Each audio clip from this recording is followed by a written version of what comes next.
স্বপ্ন দেখছেন যে আমি আমার পুত্র সন্তানকে জবাই করছি। সূরা সাফফাতের মধ্যে আল্লাহ সুবহানাহু ওয়া তাআলা এই ঘটনাটা টেনে নিয়ে এসেছেন।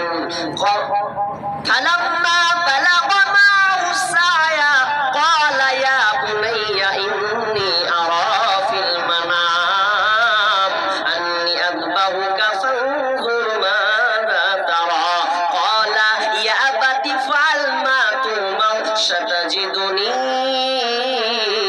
ইনশাআল্লাহু মিনাস সাবিরিন।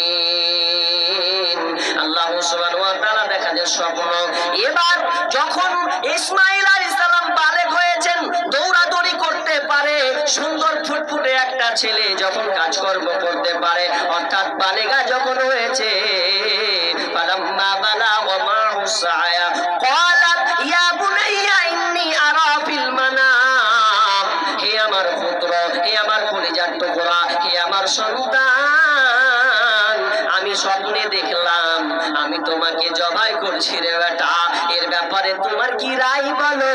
ক্বালা ইয়া আবাতি ফা'আল মা তু'মার সাতাজিদুনি ইনশাআল্লাহু মিনাস সাবিরিন।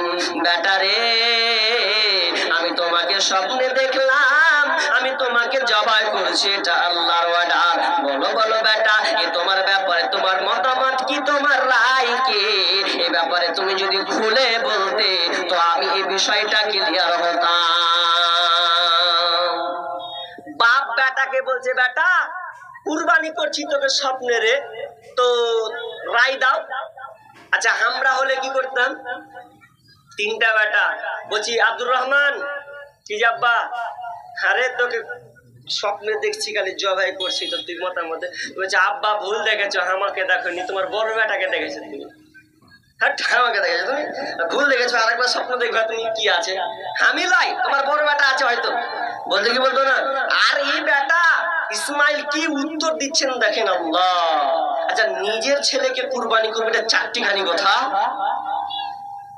একটু ভাবেন, আপনি কুরবানি দেবেন, নিয়ত করেছেন খাসি, নিয়ত করেছেন গরু, কুরবানি দিবেন আপনি।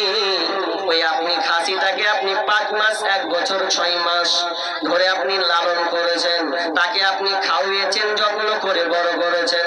যেই খাসিটা আপনাকে দেখলে ছুটে চলে যায় আমার মালিক এসেছে, আপনি কাঁঠালের পাত নিলেন, ঘাস নিলেন, যখনই কোনো খাবার দেখবে আপনার দিকে ছুটে যাবে, কারণ সে হচ্ছে মালিক।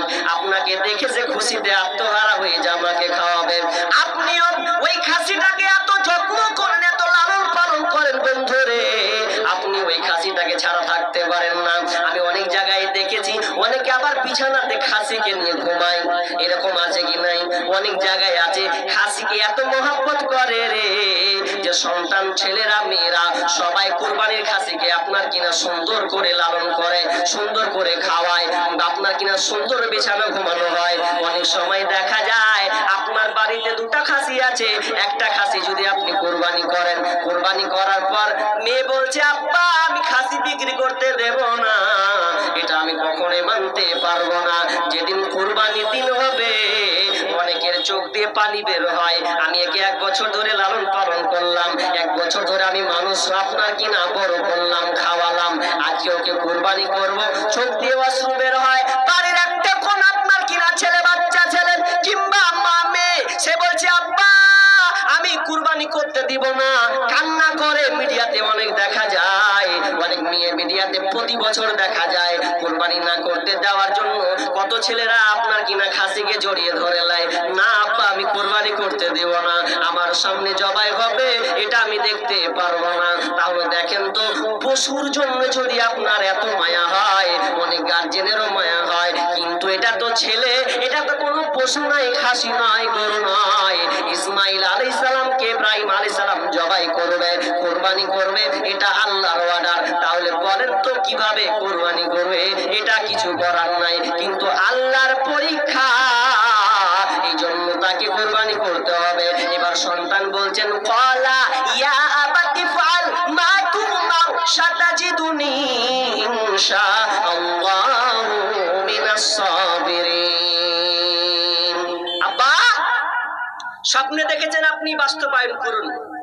আমাকে ধৈর্যশীলদের মধ্যে একজন পাবেন, কারণ ধৈর্যশীল আপনি, ধৈর্যশীল আমার মা হাজেরা, আর আমিও ধৈর্যশীলদের একজন, তো আমাকে পাবেন। কেমন মা ধৈর্যশীল গো, ছোট্ট বাচ্চা ইসমাইল হয়েছে, তো হাজেরাকে ইব্রাহিম আলাইহিস সালাম রেখে আসলেন কোথায়? তো উপত্যকা, সাফা মারওয়ার উপত্যকাতে, যেখানে কোনো মানুষ নাই, কিছু নাই, ওখানে রেখে আসবে। আর ওখানে যখন রেখে আসবে তো এত মানুষ নাই। আচ্ছা, আপনি যদি আপনার বিবিকে, একটা ধরুন আপনার স্ত্রী আছে বাড়িতে, ওকে রেখে চলে আসেন কোন একটা এই ফারাক্কার মাছ দ্বীপে রেখে চলে এলেন, কেউ নাই। আচ্ছা, আপনার স্ত্রী মেনে নিবে এটা? হাজি কেউ নেই, আমাকে রেখে চলে এসো।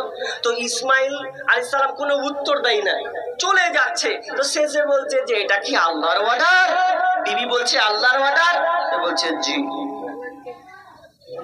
আল্লাহর অর্ডার। যদি আল্লাহর অর্ডার যদি হয়ে থাকে, তাহলে আমি এখানে সবর করলাম, ধৈর্য ধারণ করলাম। এই ধৈর্য ধারণ করলাম, তে আর কিছুই বললো না। তো সাফা মারওয়া দৌড়লো। কত পরীক্ষা দেখেন, কোনো খাবার নাই, মানুষ নাই, খালি বলছে আল্লাহ খাবার দাও, পানি নাই, খালি সাফা মারওয়া ছুটে আর ছুটে। এখন এমন হয়েছে যে মানুষ যদি হজ করতে যায় আর সাফা মারওয়া যদি 7 চক্কর না লাগায়, ও হজ হবে? ওর হজই হবে না। আল্লাহ বলছে ইন্নাশ সাফা ওয়াল মারওয়াতা মিন শাআইরিল্লাহ। আল্লাহ সুবহানাহু ওয়া তাআলা বলছেন যে সাফা এবং মারওয়া হজের আপনার জাতি যেটা নিদর্শন রেখেছে, আল্লাহ সুবহানাহু ওয়া তাআলা এটা নিদর্শন। কোন হাজী যদি হজ করতে যায়, সাফা মারওয়া যদি না যায়, তাহলে তার কোনো হজ লাগবে না। পানি নাই ওখানে, পানি হলো, পানিটার নাম কি? জমজম। কি বলেন তো? জমজম। এই জমজম পানি, এর তথ্য আছে জানেন? বিজ্ঞানী, জাপানি বিজ্ঞানী একজন এই পানি নিয়ে গবেষণা করছেন, ডক্টর ইমোটো। তিনি বলছেন যে এই পানিটা কত পাওয়ারফুল, যে এই পানিটা যদি একটু নেওয়া হয়, আর নেওয়ার পর যদি আমাদের এলাকার পানিকে যদি মিশ্রিত করা যায়, তো পুরোটা জমজমের পানি হয়ে যাবে। এত পাওয়ারফুল। শুধু তাই নয়, ডক্টর ইমোটো বলছেন যদি দামি মোটর আনা হয় পানিকে শেষ করার জন্য, যদি এই জমজমের পানিকে শেষ করব বলে তারা যদি পদক্ষেপ নেয়, ডক্টর ইমোটো বলছেন, তাহলে 8 মিনিট অথবা 8 সেকেন্ডের মধ্যেই আবার পানি উঠে যাবে, পানি শেষ করতে পারবে না। সারা পৃথিবীর মানুষ এই জমজমের পানি খেয়ে শেষ করতে পারবে না। এত বরকত আছে এই জমজমের পানিতে। তো আর ওই কথাটাই ওখানেই সবর আছে। তখন ইসমাইল সালাম বলছেন যে আমার মা যেমন সবর রাখে, আপনি যেমন সবরশীল, তো আমিও সবরশীল। ক্বালা ইয়া বাতি ফাল মা তুমার সাতাজিদুনি ইনশাআল্লাহু মিনাস সাবিরিন।